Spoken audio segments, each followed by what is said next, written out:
This is the very first time I'm speaking about what occurred at the lake, but first, I want to provide a small backstory. This story takes place about 6 years ago. At the time, I played a lot of tennis together with my mom and dad. Our family was well known, and everybody knew everybody. I made a lot of friends there, and in particular, with one boy the same age as me. We'll call him Dan for the sake of the story. Dan and I quickly became close friends with him hanging around my house and me hanging around at his. He lived in another village, so his mom would drop him off at my house, and my mom would drop me off at his house. Dan also had a little brother, Mike, that was only 2 years younger than Dan. We would all get along great, except for the occasional brotherly fights between Dan and Mike. One day, me and Dan got the idea to go fishing. I myself hadn't fished a lot, only 3 times with my grandfather. Dan, however, often went fishing and had a spare rod I could use. He also knew a great spot nearby, so I borrowed Mike's bike and we left. We cycled for about 15 to 25 minutes until we came up to a small farm that was built at the edge of the forest. Dan explained to me that his grandparents lived in the house, so we parked our bikes and we went inside for a glass of lemonade, and Dan introduced me to his grandparents, who seemed like the typical sweet grandparents. His grandmother even gave us a slice of pie, and Dan explained that we were going fishing in the lake in the forest. After we finished the pie, we left and I followed Dan towards the forest. As we were walking down the driveway, his grandfather opened the window and told Dan, "Remember to respect the fish in the water." Dan gave a thumbs up as a sign that he heard his grandfather, and as soon as we went out of earshot, I asked him what his grandfather meant by that. Dan shrugged his shoulders and told me that he never paid a lot of attention to it, and his guess was just his grandfather's way of telling him to respect nature. After walking for a short while, we reached the lake. It wasn't anything special. It was the size of a football field and a half. The only thing at that moment that struck me as odd was that the shore wasn't very wide, maybe 3 to 4 feet max. The only way to get to the lake was through 2 very small human-made paths. Dan told me not a lot of people knew about this lake because it wasn't on Google Maps or anything. We walked into a very small bay-like area where some rotten woods was sticking out of the water, where obviously used to be jetty. We both cast our rods, and throughout the day had a great time sitting in the sun, just cracking jokes, and him teaching me how to remove hooks, and all the other sorts of fishing stuff. To make a long story short, it was the perfect summer day, and we decided to do the same tomorrow. We went fishing the 2 days after that, and nothing ever seemed weird, except for the silence. When we didn't talk, it was so serene. There was no sound at all. No sound of the small breeze in the trees, no singing of the birds, no sound of the water, just complete silence. Like the entire lake was cut off from the world, and sound didn't exist in this realm. Now that I think about it, it creeps the hell out of me. But at that moment, I just enjoyed the peace and quiet. The third day though, we decided to have a marathon session. We would pitch up a tent at the edge of the water, bring plenty of food and drinks, and some firewood to keep us warm and for us to cook on. It promised to be one of the best nights of summer. My mother dropped me off early in the morning at Dan's house, and we instantly rode towards his grandparents' house. This time, we didn't even go inside to say hi to his grandparents, and we went straight for the lake. When we reached the lake, there was a lot of morning fog hanging over the water. We walked over to the bay area and set up our tent, when all of a sudden, we heard a lot of splashing coming from the lake. It both startled us because we never heard something like that in the lake. It sounded like a dog thrashing in the water, swimming towards us. We both looked at each other and back at the lake. However, it stopped as soon as it had started. We shrugged it off as some fish jumping out, just trying to clarify it to calm us down. We both were naive enough to believe our own story and set up everything for a fun day. The entire day passed with us just talking about everything from girls to games to school, and of course making wise comments to each other. Soon the sun started to set and we got a fire going pretty fast. As the flames rose enough to make a decent fire, we felt a chilling gust of wind passed over us, giving us both goosebumps. We both sat down in our sleeping bags near the campfire and our rods, which stood peacefully near the water. I don't know how much time passed, but at some point I fell asleep. I was woken up by again hearing this thrashing in the water, only this time it was closer to the shore. It scared me enough to wake me up instantly. I saw the campfire was still burning in front of me, and I whispered, "Did you hear that?" After I got no reply for 10 seconds, I looked over to see if Dan also had fallen asleep. However, Dan was nowhere to be found. I got a bit anxious and called his name out. No response.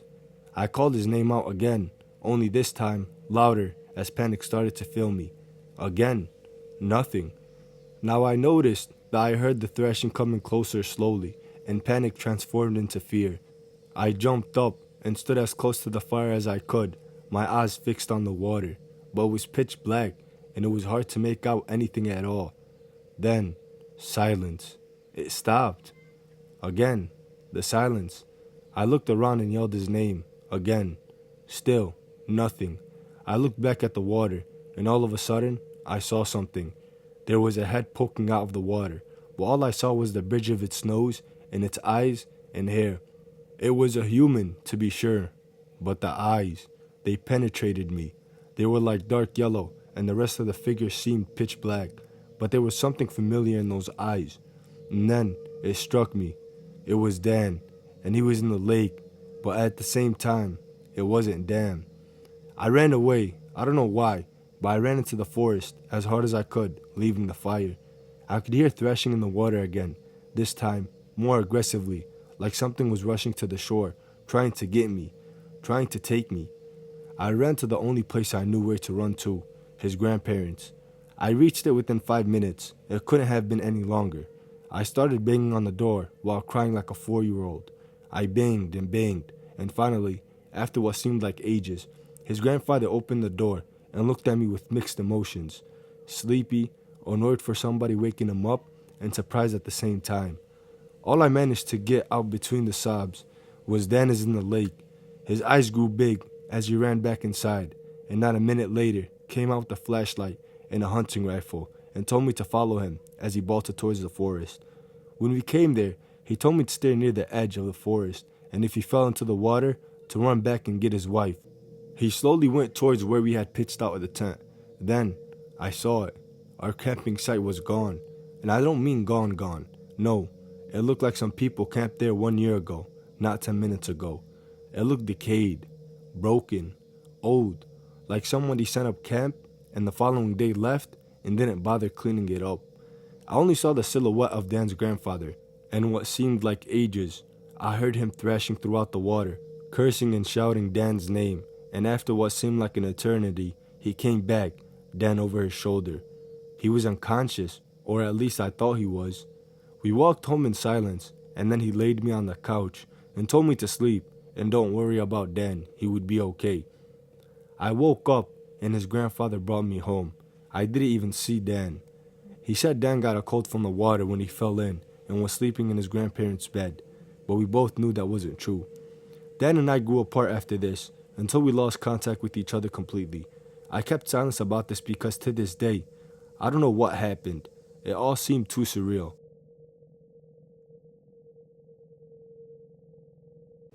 To celebrate our anniversary, my wife and I booked an Airbnb for the weekend, a cabin on the lake.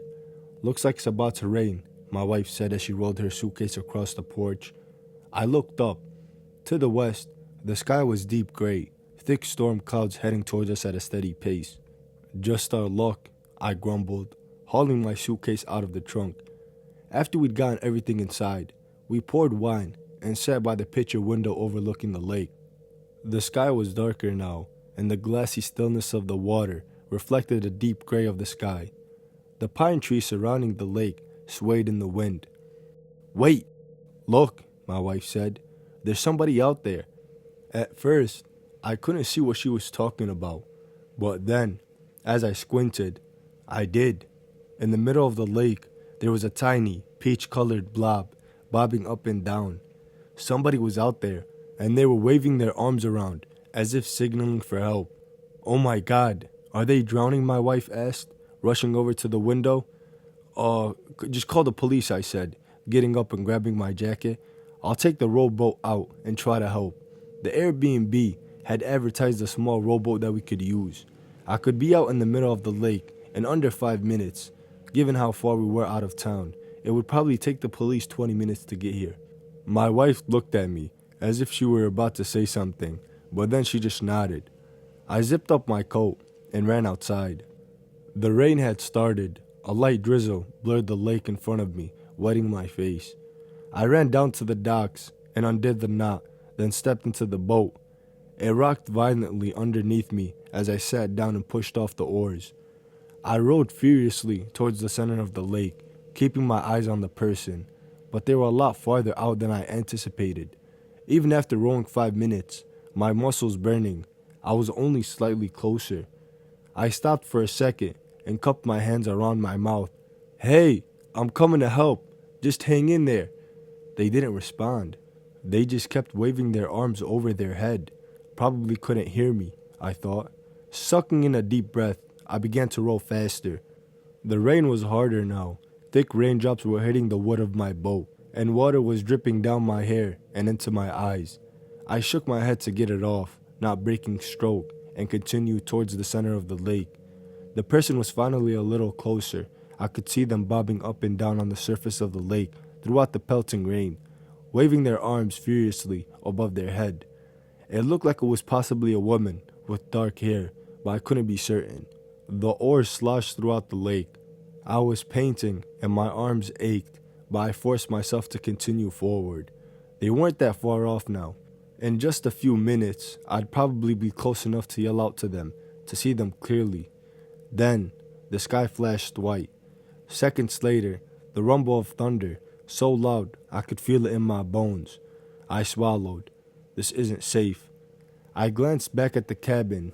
It was so far away now, I could see the tiny brown blob that was my wife, standing on the docks, waiting for me to return. Maybe we should have just waited for the police. What if I get struck by lightning? I was thinking to myself.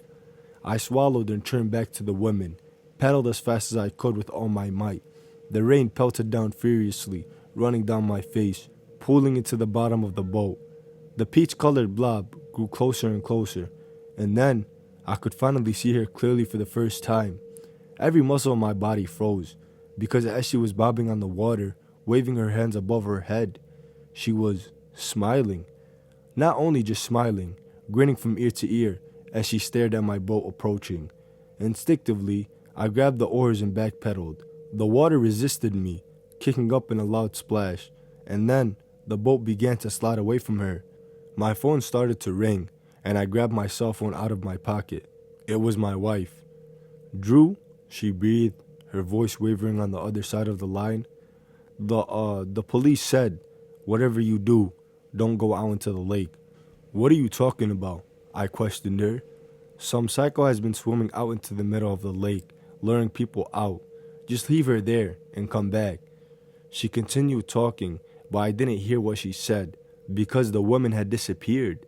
Where did she go? The phone fell out of my hands. I grabbed the oars and pulled them towards me, rowing backwards towards the shore as fast as I could. I stared into the water, looking for a ripple, a shadow, anything, but it was impossible. With the rain hitting the surface, the reflections of the storm clouds, there was no way I could tell where she was. I rowed faster, my heart pounding in my chest, glancing over my shoulder. I could see the dock was still so far away. My wife began waving to me, frantically. Then, the sky, the lake, the pine trees, and the shore all lit up at the same time. A peal of thunder rang in my ears. I rowed faster, and then I heard it. It was a light tapping from the bottom of my boat. I didn't have time to react before my boat flipped over and I plunged into the ice-cold water. I broke the surface and gasped in air, screaming as I grabbed the side of the boat. Something was grabbing my ankle and tugging it. I plunged back into the water. I struggled to pull myself up, but the iron grip on my ankle wouldn't loosen. I kicked and thrashed, trying to pull myself up towards the shadow of the boat above me. And then, the grip released. I broke the surface, gasping for air. Then I clawed at the boat, desperately righting it. After a few attempts, I was finally able to get myself back inside. I turned it around and rowed as fast as I possibly could, never looking back. Miraculously, the woman didn't follow me. I scrambled up on the dock, and my wife hugged me, crying. The police arrived soon after and searched the lake for the woman, but they came up empty-handed. Needless to say, my wife and I cut our trip short. We packed our bags and started the drive home just after the sun had set. But as we pulled out of the driveway, in the darkness, I swear, I saw a light winking at us from the middle of the lake, as if somebody was trapping out there, signaling for help.